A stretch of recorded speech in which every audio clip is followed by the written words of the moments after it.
Sejam muito bem-vindos ao Porto Nerd! Eu sou o Porto e serei seu nerd hoje. Eu assisti ontem, então não sei quanto tempo vai demorar pra gravar esse vídeo, mas basicamente eu assisti ontem à noite o episódio de Demolidor Renascido, episódio 4, e... cara, foi o episódio mais fraco da temporada de longe. Uma boa história, homem. E eu não tô dizendo que foi um episódio necessariamente ruim, só que, sabe quando o episódio parece filler? Pareceu filler. Mas não deveria parecer, porque ele ajuda a desenvolver tanto a personalidade do Matt quanto o Rei do Crime, relacionado aos dramas que cada um tá vivendo nessa temporada. Só que mesmo assim é. E eu tô até agora tentando entender por quê. Mas eu vou explicar pra vocês por que esse episódio me incomodou tanto. Vamos lá.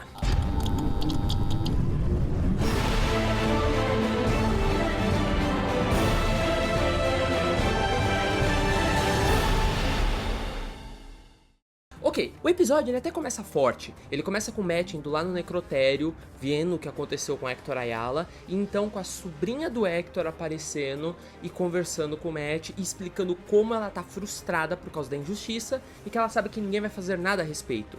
E o Matt pega e fala pra ela, nós temos que acreditar que alguém vai fazer algo a respeito. E ele não tá falando com ela, ele tá falando consigo mesmo. Tá falando consigo mesmo e tentando se convencer de que ele não precisa voltar a ser o Demolidor e agir em relação a isso. Então eu acho que isso daí já foi um começo forte, sabe? Já conversa com os temas da temporada, mostra a culpa dele, mostra como isso tá corroendo ele junto das demais coisas e mostra quanta força ele tem que fazer pra continuar mantendo o juramento dele. Então, foi um começo muito bom, só que aí a ladeira abaixo. A gente vê um Matt indo trabalhar no caso do Leroy Bradford, que é um cara que literalmente foi preso por roubar uma pipoca doce. Ele não machucou ninguém, não foi nenhum crime hediondo, ele só roubou uma pipoca doce e agora ele vai ficar preso no sistema. E ele não quer ficar preso no sistema porque da última vez ele perdeu todos os benefícios, o que fez ele perder a alimentação, ter que pegar comida do lixo. E também a gente vê o Wilson Fisk tendo interesse na região do Pier de Red Hook, querendo começar a reformar o lugar, construir uma coisa maior lá dentro, fazer com que as pessoas da cidade percebam as mudanças que ele tá trazendo e sofrendo com toda a burocracia ao redor desse desejo. Tudo o que ele precisa fazer para fazer o negócio acontecer da forma legítima. E o problema é, esses dois núcleos, na teoria, funcionam bem, porque são críticas sociais, ambos. Tanto do rei mostrando como o sistema é engessado e literalmente trabalha contra os políticos para conseguir tirar algo do papel, quanto do Murdoch, mostrando como o sistema é engessado e acaba causando mais problemas quando deveria estar resolvendo. Aquela discussão que ele tem com a... eu não sei quem era aquela personagem, mas é a mina que começa a trocar uma ideia sobre a motivação de prender o criminoso e como a motivação é fazer ele aprender, só que se ele não aprende vai aumentar a pena pra tentar fazer aprender de novo, e tipo, o Matt mostrando que isso só causa mais problemas, ainda mais quando tá vinculado a um crime tão bobo quanto roubar pipoca, são críticas sociais interessantes que levantam uma discussão interessante.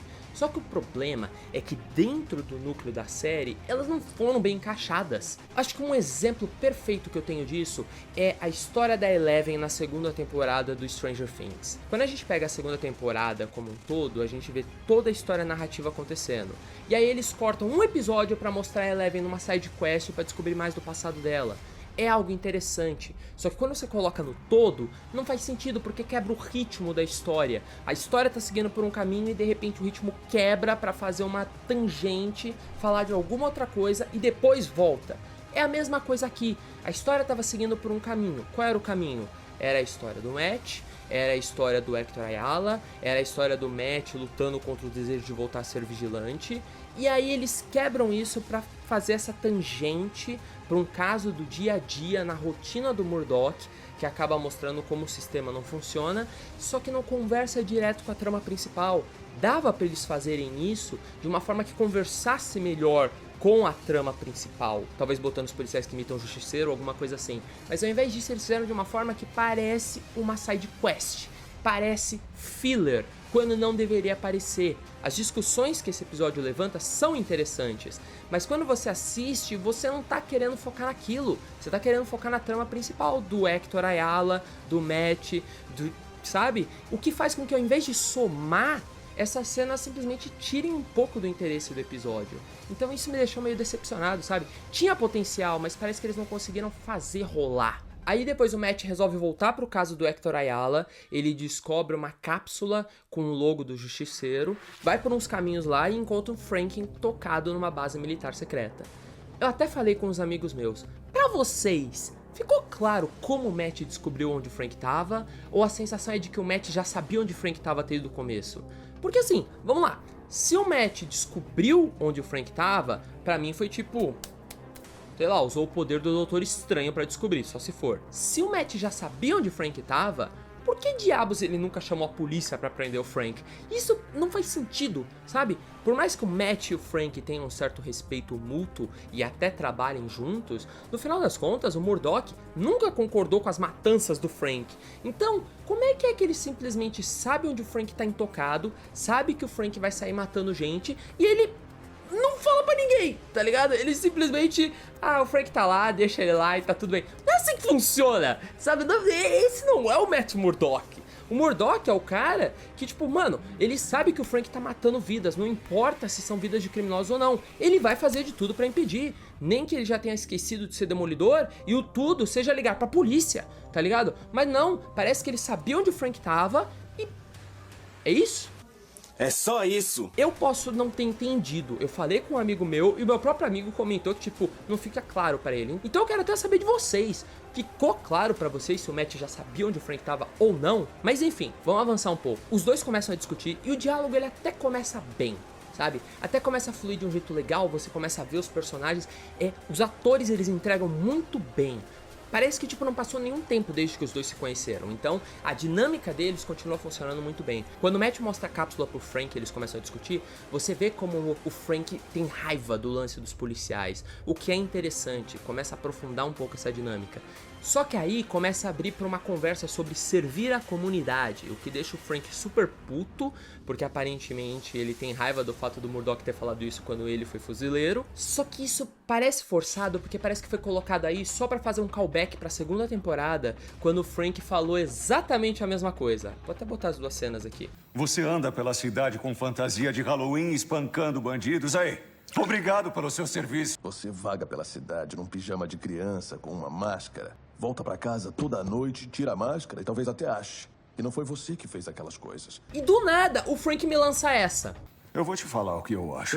Me fala o que você Eu acha. acho que você não veio pedir ajuda. Eu acho que você quer a minha permissão.